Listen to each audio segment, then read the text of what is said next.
Ketua Umum PKB, Partai Kebangkitan Bangsa, cawapres. Pokoknya yang ada Pak Muhaiminnya, itu yang kita pilih.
Jangan lupa subscribe, like, dan komen. Terima kasih.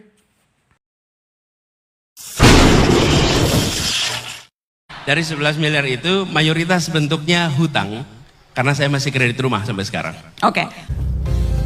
Ada calon presiden yang masih kredit rumahnya, ya, atau rumahnya masih statusnya kredit yang belum lunas, gitu kan.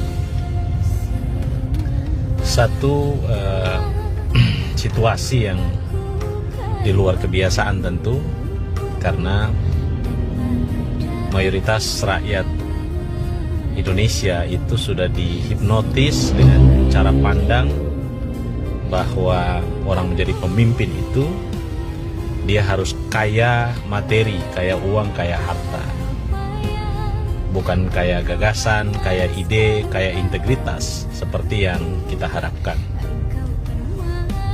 Karena pemilu menjadi perlombaan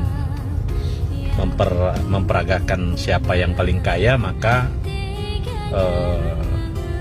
politik uang itu menjadi tradisi yang sulit dilupakan. Korupsi adalah akibat dari pemilu yang penuh dengan transaksi kotor. Siapa lagi calon presiden yang masih punya hutang kredit rumah gitu? Kalau bukan Mas Anies, ya. Sosok satu ini memang heroik menurut saya, karena dia mempertontonkan hal yang baru dalam sebuah tradisi politik di Indonesia. Dia bukan ketua umum partai politik, dia bukan kader partai, tetapi diusung oleh partai politik dan kemudian memenuhi syarat sebagai calon presiden, mengalahkan elektabilitas para calon presiden yang berasal dari ketua umum partai, bahkan ketua-ketua partai.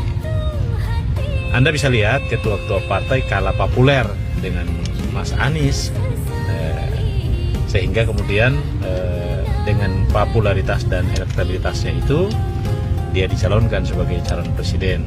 Nah, tetapi yang menarik lagi adalah calon presiden yang tidak punya modal, ya, dan menurut LHKPN laporannya itu hanya 11 miliar miliknya. Tetapi klarifikasi Mas Anies menyebutkan bahwa 11 miliar itu mayoritas adalah hutang, termasuk kredit rumah, gitu kira-kira.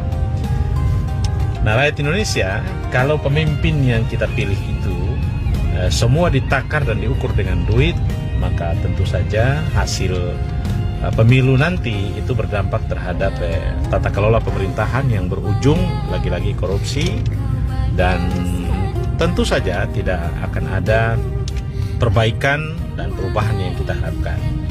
Karena orang yang dipilih karena membayar dengan sejumlah uang, kemudian menerapkan politik kotor, itu pasti mengangkat orang-orang yang punya uang dan pasti akan mencari keuntungan balik di balik kekuasaan yang dimandatkan kepada dia, baik dia sebagai menteri, sebagai komisaris BUMN, sebagai direktur BUMN, sebagai orang dekatnya presiden, dan seterusnya. Jadi rakyat Indonesia, kita ini harus berpikir objektif.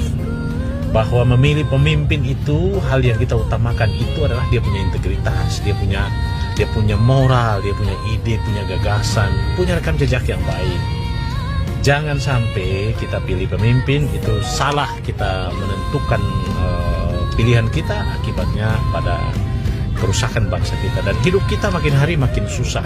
Bisa lihat saja, ini akibat salah kita pilih pemimpin. Karena itu saya imbau, Mas Anies adalah salah satu calon presiden yang memiliki kemampuan dan daya tahan yang kuat, sulit digoda dengan uang, dengan apapun ya. Saya jadi saksi sejarah bahwa beliau selama menjadi gubernur di Jakarta sulit sekali ditembus suap-suap dan segala macam itu. Karena itu kita semua berharap Mas Anies menjadi punggawa, menjadi presiden ke-8 yang bisa meneruskan cita-cita para leluhur pendiri bangsa ini dan bisa menyiapkan sebuah estafet bangsa ke depan, sebuah estafet kepemimpinan ke depan yang bisa dinikmati oleh anak cucu kita kelak.